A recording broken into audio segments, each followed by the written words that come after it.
بگو. داری میگیری؟ داستان از این قراره که یه زمانی سیاوش کسرایی و احمد شاملو و هوشنگ ابتهاج 3 تا دوست خیلی صمیمی بودن که با مرتضی کیوان دوست شدن.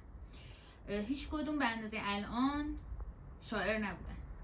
مرتضی کیوان مثل یه چسب بود بین اینا و کلا یه حالت غیر طبیعی و عرفانی برای این رفیق بود.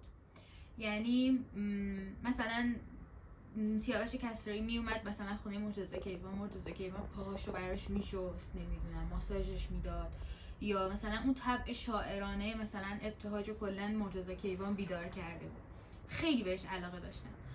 حالا به دلایل سوگیری‌های سیاسیشون اینا دچار سری مشکلاتی شدن طبعا، ولی مرتضی کیوان خیلی زودتر دستگیر شد و اعدام شد.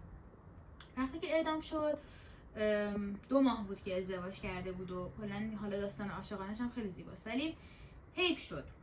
یعنی خیلی زود حیف شد و اون جایی که دفنش کردن حالا طی سالها تغییر کاربری داد و تبدیل شد به یک باغ سرو.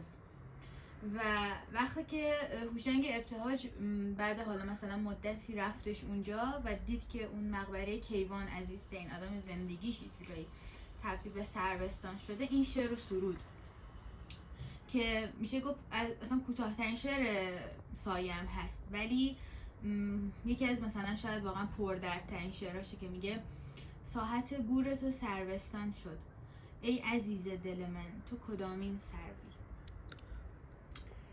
آره